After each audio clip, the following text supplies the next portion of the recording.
My son called us for the streets wires. Our son 23 was returning one of our bags. We left at his house a week ago. He decided to return it late at night. Last Saturday our party ended and we had people leaving.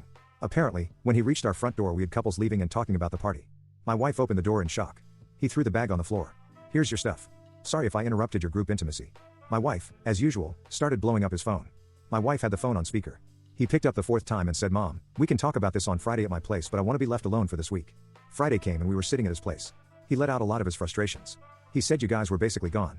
Every other weekend when I was 16 years old was the only time you guys were at home because you didn't have any F-buddies to suck and F. I told him to watch the way he spoke to us and that we still spent time on the days we didn't go nor were we gone for the whole weekend. He responds, "Yeah, name one time you guys did anything with me on an individual basis. You guys were attached to the hip basically. I was actually jealous of your relationship. How effed up is that? I used to think it's nice and all about how much you love each other but couldn't show me the same amount of love and attention. I used to get 16. You snuggle with each other like teenagers whenever we used to watch a movie together. You used to tease me about it but you had no idea how I felt inside."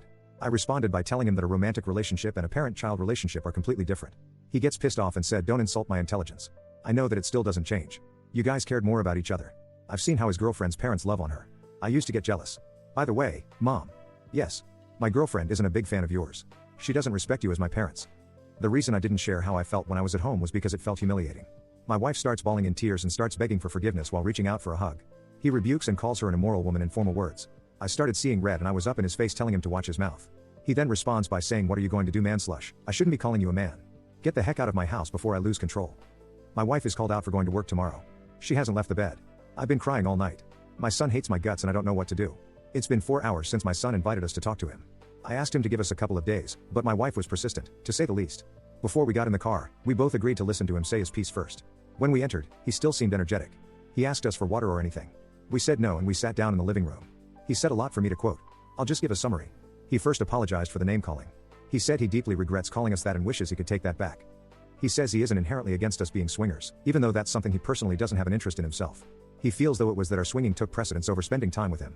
He understood that we couldn't have our world revolve around him. He understood we needed time as a couple to keep our marriage strong. However, according to him, we checked out of the relationship we had with him at around 15. In this, we seemed much more happy coming back from our weekend getaways and our anniversary vacation than with the family trips.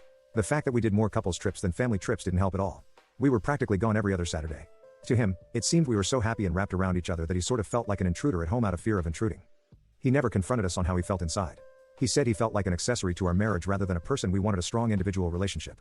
It seemed like parenting was a daily chore for us. In order to deal with this, he asked us for one-on-one time with either of us so he could feel like he could get our undivided attention for once. However, we rarely could because of how many swinger activities we booked. We would tell him to do stuff with his friends instead. He figured out that we were swingers. When he asked to borrow the laptop when he was 17 and we had one tab open, he sort of gave up on wanting a relationship with us. At that point, he told me he primarily dormed not only for social life, but he needed to get out of the house. He outright told us that we don't know him as an individual. To us, he's quite an introverted kid who doesn't say a lot around us. However, he is much more talkative with everyone else around. The thing that shocked us was that he pretended to be happy when we called or came to visit so that he didn't hurt our feelings. He says his love for us comes out of gratitude, not because he likes being around us or because he feels close to us. He mentioned that he talks to his girlfriend's parents significantly more than us. The main reason that he blew up at us was that we came uninvited to his place. He hated the fact that he had to pretend to actually interact with us as if we had that kind of relationship. He initially wanted to make an excuse that he had to go somewhere, but he's made that excuse multiple times whenever we invited him or asked if he could come over, so he had to bite the bullet. After 4 hours, we finally left. He was angry and annoyed at the same time. He finally said we left the bag at his place, not wanting an excuse to come to his place again. He dropped the bag at night. He sort of figured it out. We had one of our parties ending and it triggered him. He said what we want from us now, unless it's for certain occasions, don't ask him to call or visit anymore. He no longer initiates anything from his side. He wants us to call him if there's an emergency or if we need possible financial help because he feels he owes us at least that much respect. The fact that his girlfriend's parents will take precedence over us from now on, meaning if they ever have kids, they would be the primary grandparents. He will deal with taking care of them when they get old before he looks at us. Don't ask for more or expect more out of our relationship. He doesn't want a mothers and dance at his wedding. He doesn't want me to give a speech at his wedding. My wife couldn't handle it and asked us to leave. She was silent the entire time we drove home.